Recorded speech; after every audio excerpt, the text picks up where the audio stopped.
Hello students. तो आज का हमारा टॉपिक है ट्रांसमिशन ऑफ नर्व इम्पल्स और ट्रांसमिशन ऑफ इम्पल्सेस। तो देखिए बेटा, अभी तक हमने जो है स्ट्रक्चर ऑफ न्यूरॉन पढ़ा, generation and conduction of nerve impulse पढ़ा, और आज हम लोग जो टॉपिक क्लियर करेंगे वो है ट्रांसमिशन ऑफ इम्पल्सेस। आप जान चुके हो कि इम्पल्सेस क्या होती है, इलेक्ट्रिक सिग्नल्स क्या होते हैं। जब कोई स्टिमुलस जो है न्यूरॉन कैच करता है, उसके डेंड्राइट्स कैच करते हैं, तो सेल बॉडी के पास जब वो पहुंचता है तो किस फॉर्म में पहुंचता है? इलेक्ट्रिक सिग्नल और नर्व इम्पल्स की फॉर्म में। और उस नर्व इम्पल्स की जो है कंडक्शन होती है through out the body of neuron, कह लो आप लोग, या सेल बॉडी कह लो या एक्सॉन कह लो। और देन जो न्यूरॉन जो इलेक्ट्रिक इम्पल्स है वो पहुंचती है एक्सॉन टर्मिनल्स के पास। तो ये जो नर्व इम्पल्स है इसका ट्रांसमिशन कैसे होगा, कैसे वो एक न्यूरॉन से दूसरे न्यूरॉन तक पहुंचेगी थ्रू जंक्शंस, इसी चीज़ को हम लोग जो है देखते हैं। तो देखिए बेटा, इसके लिए हमें जो है ड्रॉ करने पड़ेंगे। जैसे फॉर एग्जांपल मैं यहाँ पर एक न्यूरॉन ड्रॉ कर रही हूँ।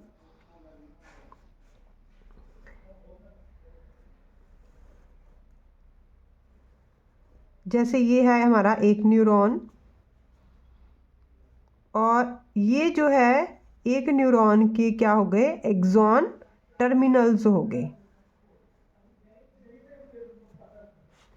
यहाँ पर जो है इसके ये डेंड्राइट्स हैं। आपको पता, आपने जो है 9th में पढ़ा है स्ट्रक्चर, 10th में पढ़ा है न्यूरॉन का स्ट्रक्चर।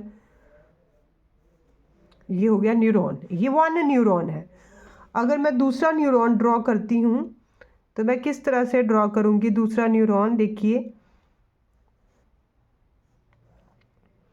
ये हो गई इसकी सेल बॉडी।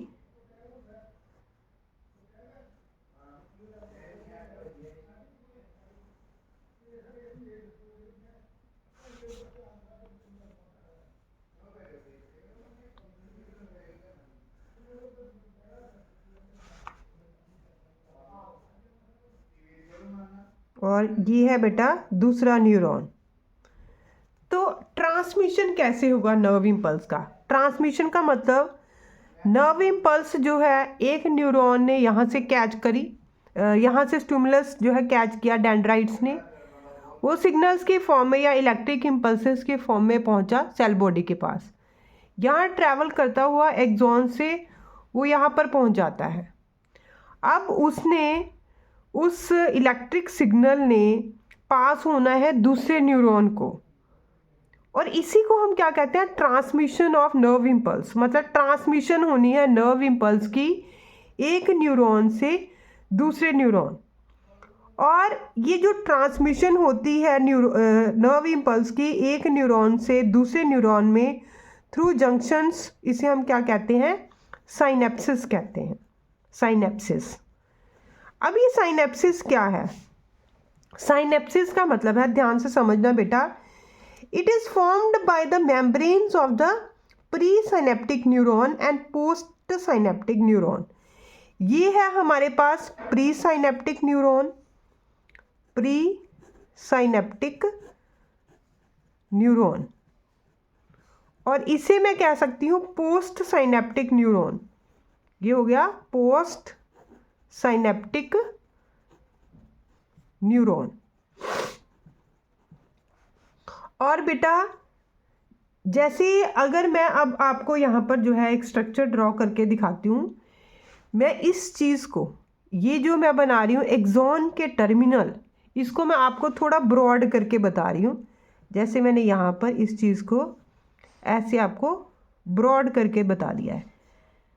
किसको बताएगी मैंने? एक्सॉन के टर्मिनल को।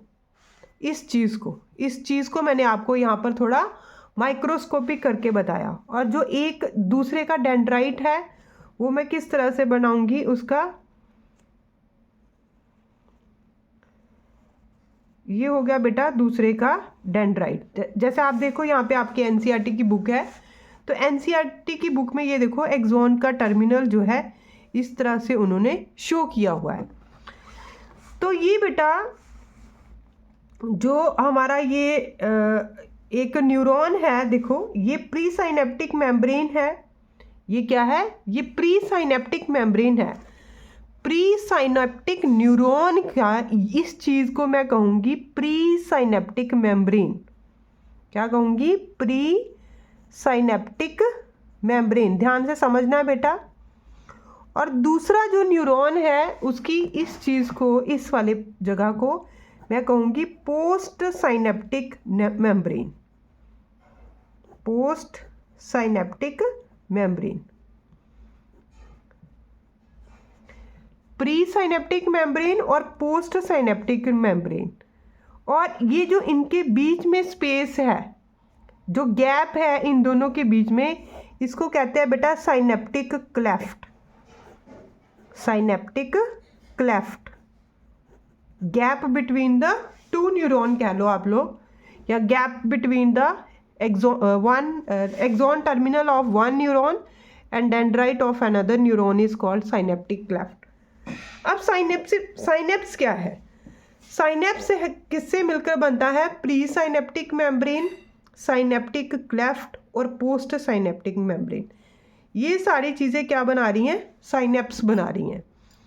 तो जो साइनेप्स होते हैं बेटा, ये दो तरह के साइनेप्स होते हैं। एक होता है साइनेप्सिस, जो है साइनेप्सिस, ये दो तरह के होते हैं बेटा। एक होते हैं इलेक्ट्रिकल साइनेप्सिस, इलेक्ट्रिकल साइनेप्सिस, और दूसरा होते हैं chemical synapses, chemical synapses. Electrical synapses कौन से होते हैं बेटा? जिनके बीच में, जैसे ये देखो आप, प्री साइनेप्टिक मेम्ब्रेन है और पोस्ट साइनेप्टिक मेम्ब्रेन है और इनके बीच में साइनेप्टिक क्लेफ्ट है। तो इस तरह के जो साइनेप्सिस होंगे उनको हम इलेक्ट्रिकल साइनेप्सिस कहेंगे। और कईयों में क्या होता है बेटा? कईयों में जो है ये साइनेप्टिक क्लेफ्ट नहीं होता है, डायरेक्ट ये चीज़ जो है इससे अटैच्ड होती है, तो उसे हम क्या कहते हैं? उसे हम कहते हैं इलेक्ट्रिकल साइनेप्स। जिनके बीच में स्पेस होती है उसको हम कहते हैं केमिकल साइनेप्सिस, और जिनके बीच में स्पेस नहीं होती, साइनेप्टिक क्लेफ्ट नहीं होता, उनको हम क्या कह देते हैं? Electrical synapses. इसमें जो दोनों न्यूरॉन है वो एक दूसरे के बड़े क्लोज प्रॉक्सिमिटी में होते हैं, क्लोजली जो है इसमें अटैच्ड होते हैं। उसमें सीधा अगर देखो साइनेप्टिक क्लेफ्ट नहीं है ना, ये साइनेप्सिस स्पेस नहीं है, तो मैसेजेस, जो इलेक्ट्रिकल सिग्नल है, जो नर्व इम्पल्स है, वो सीधा यहाँ से यहाँ ट्रांसफ़र हो जाएगी जब ये बिल्कुल इसके साथ जो है अटैच्ड होगा।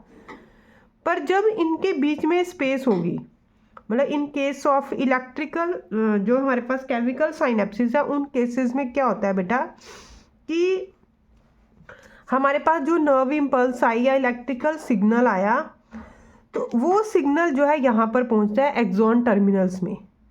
और एक्सॉन टर्मिनल्स में यहाँ पर देखिए, मैं फिर से बना कर दिखा देती हूँ, यहाँ पर थोड़ा बड़ा करके, जो नर्व इम्पल्स है वो कहाँ पहुँच गई? एक्सॉन टर्मिनल में पहुँच गई।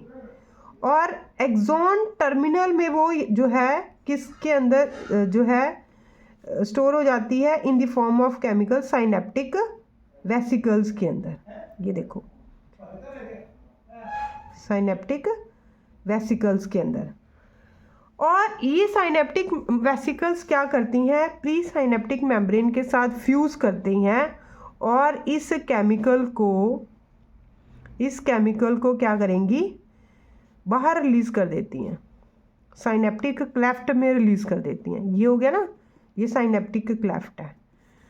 और जो दूसरा न्यूरॉन है उसके डेंड्राइट्स जो है यहाँ पर है, तो उसके डेंड्राइट्स के ऊपर क्या लगे होते हैं? रिसेप्टर लगे होते हैं। ये रिसेप्टर लगे हुए हैं।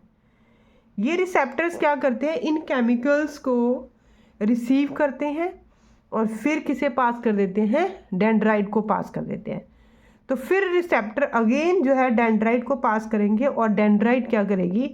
फिर से एक इलेक्ट्रिकल सिग्नल जो है वो दूसरे न्यूरॉन के अंदर जनरेट कर देगी। तो जो केमिकल साइनेप्स होता है उसमें केमिकल की फॉर्म में एक न्यूरॉन से दूसरे न्यूरॉन में मैसेज जो है वो ट्रांसफ़र होगा या नर्व इम्पल्स जो है वो ट्रांसफ़र होगी। जबकि in case of electrical synapse क्या होगा, ये स्पेस प्रेजेंट नहीं है। नर्व इम्पल्स डायरेक्ट जो है एक न्यूरॉन से दूसरे न्यूरॉन में ट्रांसफ़र हो जाएगी, क्योंकि उसके अंदर जो है साइनेप्टिक क्लेफ्ट नहीं है। और हमारे पास जो केमिकल साइनेप्स है या केमिकल्स जो ट्रांसफ़र हो रहे हैं बेटा, इनको क्या कहते हैं, इनको न्यूरो ट्रांसमीटर्स कहते हैं। न्यूरो ट्रांसमीटर्स मतलब जब जो मैसेज है या नर्व इम्पल्स है, जब वो केमिकल्स की फॉर्म में एक न्यूरॉन से दूसरे न्यूरॉन में पास होती है, तो उन केमिकल्स को क्या कहते हैं हम लोग, न्यूरो ट्रांसमीटर्स कहते हैं। तो इस तरह से जो है इम्पल्सिस का ट्रांसमिशन होता है। होप करती हूँ कि आप सभी को जो है ये टॉपिक जो है वो क्लियरली समझ आया होगा। थैंक्स।